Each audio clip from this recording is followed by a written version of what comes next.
మత స్వేచ్ఛపై జరుగుతున్న అణచివేత ప్రపంచ వ్యాప్తంగా కలకలం సృష్టిస్తోంది. దేశంలోని అతిపెద్ద నమోదు కాని క్రైస్తవ సమూహాల్లో ఒకటైన జియాన్ చర్చ్ నెట్వర్క్ పై చైనా అధికారులు ఉక్కుపాదం మోపారు. దాదాపు 30 మంది పాస్టర్స్ ని అరెస్ట్ చేశారు.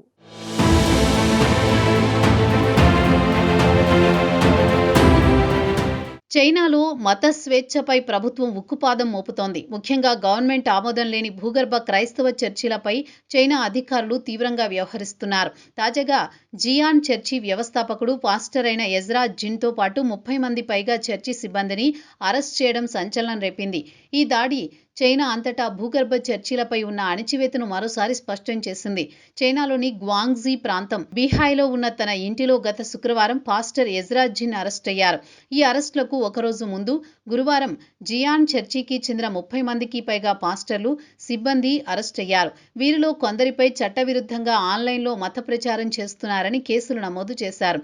జియాన్ చర్చి ప్రతినిధి పాస్టర్ సీన్ లాంగ్ అందించిన వివరాల ప్రకారం అరెస్టులు చేసేందుకు వచ్చిన పోలీసుల వద్ద వాంటెడ్ లిస్టు ఉంది. సాక్షులు తెలిపిన దాని ప్రకారం పోలీసులు హింసాత్మకంగా వ్యవహరించారు. అత్యంత హృదయ విదారక విషయం ఏమిటంటే, ఒక మహిళా పాస్టర్ను ఆమె నవజాత శిశువు నుండి బలవంతంగా వేరుచేసి మరీ తీసుకువెళ్లినట్టు తెలుస్తోంది.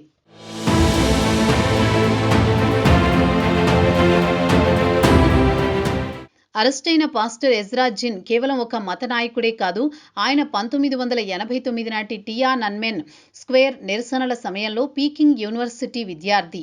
అంతేకాక ఆయన అమెరికాలోని ఫుల్లర్ థియోలాజికల్ సెమినరీ నుండి మినిస్ట్రీలో డాక్టరేట్ పొందారు. ఈ అరెస్టు తమ కుటుంబానికి షాకింగ్గా ఉందని ఎజ్రా జిన్ కుమార్తె గ్రేస్ జిన్ రెక్సెల్ ఆవేదన వ్యక్తం చేశారు. తమ తండ్రి దేవుని పని చేస్తున్నారనే విశ్వాసం తమకు ఉందని ఆమె అన్నారు. తన అరెస్టును ముందే ఊహించిన జిన్, ఈ రకమైన హింస క్రైస్తవ పునర్జీవానికి దారితీస్తుందని కుటుంబ సభ్యులతో చర్చించారని గ్రేస్ తెలిపారు. జియాన్ చర్చి 2007లో స్థాపించబడింది.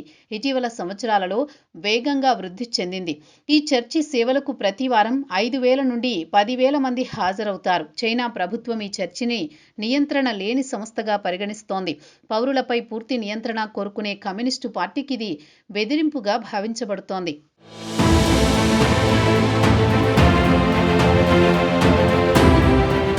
పాస్టర్ సీన్ లాంగ్ ఈ విషయాన్ని స్పష్టం చేస్తూ, మేము క్రిమినల్స్ కాదు, క్రైస్తవులం.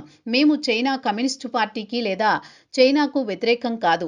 మేము మా సంస్కృతిని, సమాజాన్ని ప్రేమిస్తామని పేర్కొన్నారు. అయినప్పటికీ ఈ చర్చి గతంలో 2018లో కూడా దాడికి గురైంది.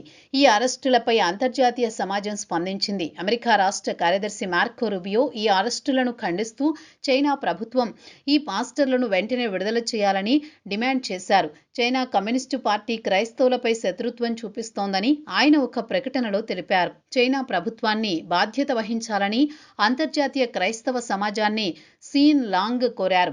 చైనాలో ప్రభుత్వం కేవలం విదేశీ మతాలుగా భావిస్తున్న క్రైస్తవం, ఇస్లాం అనుచరులు తీవ్ర హింసకు గురవుతున్నారు.